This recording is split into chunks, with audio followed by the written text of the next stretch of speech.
Is this not our Instagram celebrity, so it's fake life? She had 47,000 followers. She had designer bags, luxury cars, and a smile that made strangers envy her life. But the night her mother collapsed in the village, there was no money to pay the hospital bill, because Tola had spent every kobo she had renting a lifestyle that was never hers. Who was the real Tola the girl Lagos knew, or the one her mother raised? The sun rose early in Ifetedo. Before the birds started singing, Tola was already awake. She tied her wrapper tight around her waist and picked up the yellow bucket by the door. The well was a 20-minute walk. She made that walk every morning, 6 days a week, without complaining. That was just life in Ifetedo. Tola was 20 years old. She was the first daughter of Mama Tola and the late Papa Tola, who had died 3 years before from an illness nobody could afford to treat properly. After he died, everything became harder. Mama sold vegetables at the market. Her younger brother Femi hawked pure water after school. And Tola fetched water, cooked, farmed the small plot behind their house, and still found time to read at night by candlelight. She was not lazy. She was never lazy. But she was tired. Not the kind of tired that sleep fixes. The kind that builds slowly, year after year, when you work hard and nothing changes. The village knew Tola as a good girl, respectful, hard-working, beautiful in a quiet way, the kind of beautiful that doesn't know it is beautiful. She greeted elders with 2 hands. She shared what little she had. On Sundays, she sang in the church choir, and her voice made old women close their eyes and smile. But inside, Tola had a hunger nobody could see. She wanted more, not greedily, just honestly. She wanted to sleep without worrying about school fees. She wanted Mama to rest. She wanted Femi to stay in school instead of hawking water in the hot sun. She wanted a life where the month did not always end before the money did. There was a woman in Ifetedo named Mama Chisom who had learned tailoring 20 years ago with nothing but a borrowed sewing machine and stubborn hands. Now she owned a small shop, employed 2 girls, and sent her children to secondary school without struggling. Tola used to watch her from a distance and think that is what a real plan looks like. At night, she would lie on her mat and scroll through her phone. The data was slow. The screen cracked on one side. But it worked, and through that cracked screen she saw another world. Girls her age in Lagos, smiling in beautiful clothes, eating at restaurants, sitting inside cars with cold air. Their skin glowing, their hair perfect, their lives looking like something from a magazine. She didn't hate them. She just wondered, why not me? She was smart. She was willing to work. So why was her life still this? The answer came in the form of Auntie Rose. Auntie Rose was Mama's cousin. She had moved to Lagos 15 years ago and visited the village once a year in a nice car with nice clothes and nice stories. That December she sat in their small parlour, drinking zobo, and said the words that changed everything. Tola, you are wasting here. Come to Lagos, stay with me, find work. Send money home. Mama said nothing for a long time. Then she looked at her daughter, really looked at her, and said softly, Go. Go and make a better life. Tola cried that night. Not from sadness. From the weight of a dream that was finally allowed to breathe. She packed one bag. She hugged Femi tight. She held her mother for a long time without speaking. And then she left Ifetedo behind. Lagos hit her like a slap. The noise, the speed. The heat that felt different from village heat, hotter somehow, angrier. Cars everywhere, people everywhere. Everyone moving fast, like they were all late for something important. Tola stood at the motor park in Ojota with her one bag and wide eyes. Nobody stopped, nobody smiled. Nobody cared that a girl from Ifetedo had just arrived with nothing but hope and one change of clothes. In the village, everyone knew her name. In Lagos, nobody cared if she existed. Auntie Rose's apartment was in Isale Echo. 2 rooms, 4 people. Small and loud and never quiet. Auntie Rose was kind, but she was also busy. She left early and came back tired. There was no time for hand-holding. Tola learned quickly, Lagos does not wait for you to be ready. She found a job within 2 weeks. A small shop in Ikeja selling phone accessories. The pay was little. Her feet hurt every evening. She sent half of everything home to Mama without fail. For 3 months, that was her life. Work. Sleep. Send money home. Repeat. She stayed at Auntie Rose's apartment not because she was comfortable, but because saving even a little money in Lagos felt almost impossible. After rent contribution, food, transport, and the money she sent home, there was nothing left. Auntie Rose never complained. She just quietly made sure there was always food on the table without making Tola feel small for it. Then one afternoon, a customer came into the shop. A girl, maybe 23, wearing a silk blouse and carrying a bag that probably cost more than Tola's 3-month salary. She was laughing on her phone. Her nails were perfect. Her confidence filled the whole room. Tola stared. The girl noticed. Instead of ignoring her, she smiled. You're pretty, you know. Have you ever done content before? Content, photos, videos, the kind of thing people post online to get famous. Tola had seen it on her phone. She had just never imagined it was something she could do. The girl's name was Cynthia. She was an Instagram influencer, or she called herself one. She had 12,000 followers and a whole system. She knew where to rent designer bags for the afternoon. She knew the best spots in Lekki for photos that looked expensive. She knew which editing app made skin glow and which filter made a regular meal look like a 5-star dinner. You don't need to be rich to look rich, Cynthia told her. You just need to know how, Tola told herself she was just learning. Just watching.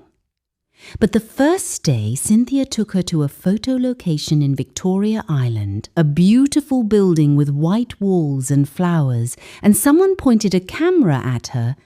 Something woke up inside Tola. She looked beautiful. She looked wealthy. She looked like the girls on her cracked phone screen back in Ifetedo. Cynthia helped her set up an Instagram page. They took 12 photos that day. Tola posted 3.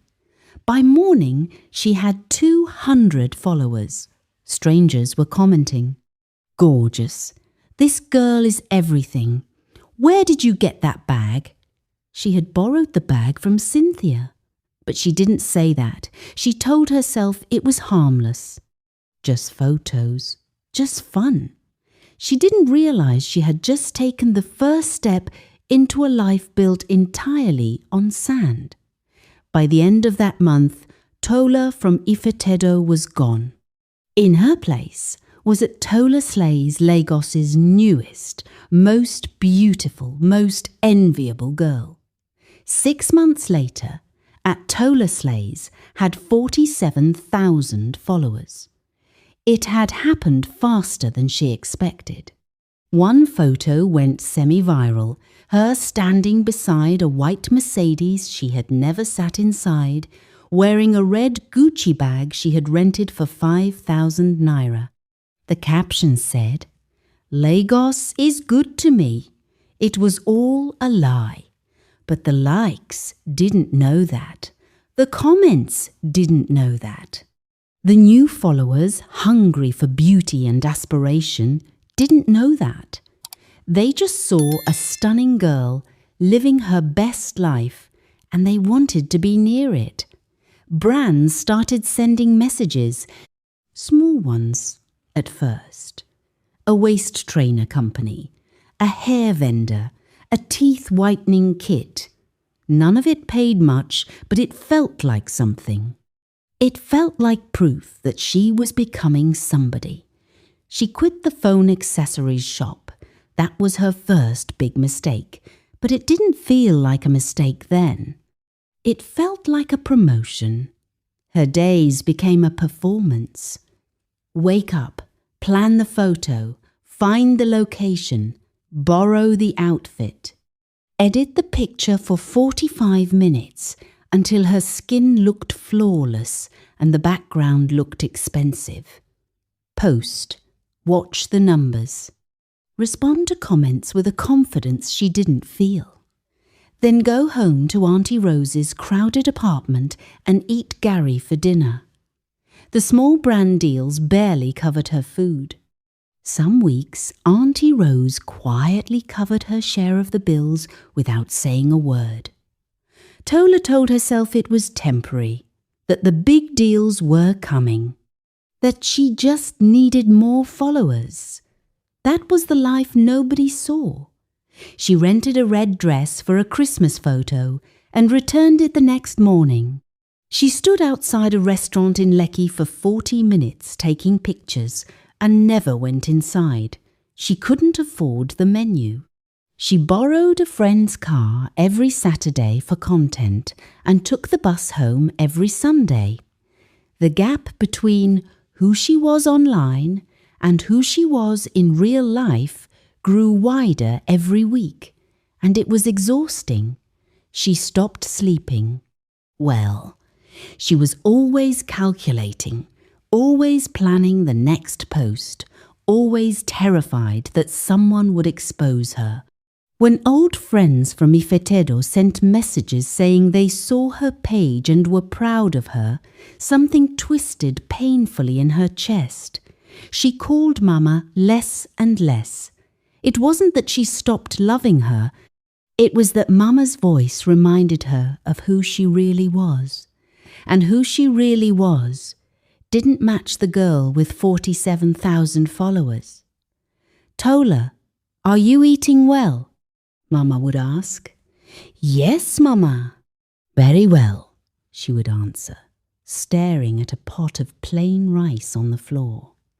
One evening, she sat on the bathroom floor of Auntie Rose's apartment after a long day of shooting content. Her feet hurt. Her data had finished. 3 brands had cancelled partnerships because her engagement was dropping. She opened her Instagram and looked at her own photos. The girl in those photos looked happy, confident, free. She looked at her reflection in the bathroom mirror. That girl looked tired, scared, lost. They were not the same person. But before she could sit with that painful truth, her phone buzzed. A new brand deal. 30,000 naira for one post. She stood up, wiped her face, and started planning the next lie. It started with one comment. A girl named Adeize had grown up 3 streets from Tola in Ifetedo. They had played together as children, fetched water from the same well, attended the same primary school. Adeize had moved to Lagos for university and followed at Tola Sleighs like everyone else. She admired the photos like everyone else. Then, One Saturday, she saw Tola in real life, not at a restaurant in Lekki, not beside a luxury car, but at a bus stop in Ojota, standing in the sun with a nylon bag, waiting for a Danfo bus, wearing a plain dress with a small tear at the shoulder. Adaze almost didn't recognize her, but she did, and she took a photo. Adaze was not a bad person, she was just thoughtless. She posted the photo with a caption, "Wait, is this not a Tola Slays, the Lagos Slay Queen, at Ojota bus stop?" By morning, it had been shared 400 times. The comments were brutal. People who had admired Tola just days before now laughed. Screenshots of her glamorous posts appeared beside Adaze's photo. Side by side, the lie was impossible to miss. People tagged her, called her names, said things about her that she could not unread. Her follower count dropped by 8,000 in one day. The brand partnerships disappeared overnight. No calls, no emails, just silence. Cynthia sent one message. "Babe, log off for now. Let it blow over." Then nothing. Cynthia, who had taught her everything, who had sat beside her at the beginning, was gone. Tola locked herself in Auntie Rose's room for 2 days. She did not eat properly. She did not speak. She lay on the bed and stared at the ceiling and felt something. She had no words for a hollowness so deep it frightened her. On the second night, Auntie Rose knocked softly and came to sit beside her. "This life you were living," Auntie Rose said quietly, "was any of it real?" Tola could not answer. Auntie Rose sighed. She did not shout. She just said, "Your mama called me. She has been trying to reach you for 3 days." Something cracked open in Tola's chest. She took the phone with shaking hands. "Tola." Mama's voice was small and tired. "I don't care about Instagram. I don't care about any of that. I just want to know, are you safe? Are you eating? Are you my daughter still?" And that was it. That was the sentence that broke her completely. She pressed the phone to her ear and wept, not the quiet tears she had cried alone. Real crying, the kind that comes from deep inside, from a place of genuine shame and genuine love meeting at the same time. "I'm sorry, Mama," she kept saying. "I'm so sorry." She had been so busy becoming a Tola Slays that she had almost lost Tola entirely. She went home to Ifetedo 2 weeks later. She did not announce it. No photo, no caption, no farewell post. She just packed her bag, the same one she had arrived in Lagos with, and took the bus home. The village looked the same. The red dust, the narrow paths, the sound of the generator from the pastor's house, the smell of firewood in the evening air. But she was not the same girl who had left. Mama was standing at the door when she arrived, like she had been waiting all day. Maybe she had. She looked at Tola for a long moment at the tired eyes, the weight she had lost, the daughter who had come back looking smaller than she left. Then she opened her arms. She didn't say, "I told you so." She didn't ask hard questions. She just held her daughter and said, "You're home. That's enough." Tola cried again. But this time it felt different. It felt like something releasing, not something breaking. Femi ran in from outside, taller than she remembered. "Sister Tola, did you bring anything from Lagos?" She laughed for the first time in weeks. The days that followed were slow and quiet. She helped Mama at the market. She swept the compound in the mornings. She sat with the old women under the mango tree in the evenings and listened to their stories. She ate proper food, a goosey soup, pounded yam, the beans Mama cooked with extra pepper, just the way she liked. Nobody in Ifetedo mentioned Instagram. Nobody cared. They just cared that she was back. One evening, Mama sat beside her outside and said gently, "Tola, poverty is not a crime. It is just a place. You pass through it. You don't have to pretend it doesn't exist." Those words settled inside her like warm water. She thought about all the energy she had spent hiding where she came from, the lies, the exhaustion, the loneliness of maintaining a version of herself that was never real. She had spent so much time performing a life that she had completely forgotten to live one. She thought about Mama Chisom, the tailor down the road, who had built something real with patient, honest hands.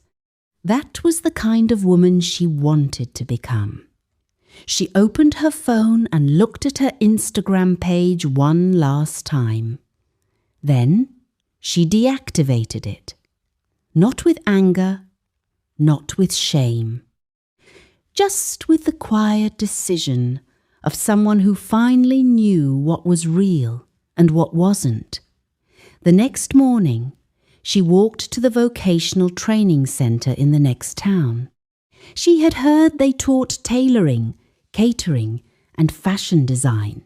She remembered watching Mama Chisom as a little girl, the hum of the sewing machine, the careful hands, the quiet dignity of a woman who had built something real. She walked in and asked for the form. It was a small step, but it was hers. It was honest. And for the first time in a long time, she felt no fear walking forward. And so Tola learned that the life worth showing the world is the one worth living when nobody is watching. The likes will fade. The followers will leave. The rented bags will be returned and the borrowed cars will be driven away by someone else. But the mother who waited at the door, the brother who ran in from outside, the village that called you by your real name, those things don't unfollow you. They stay. Poverty is not shameful. Pretending is. And the most beautiful version of you is not the one with the best filter. It is the one who is still standing when everything fake has fallen away. Authenticity is not a trend. It is the only thing that is true.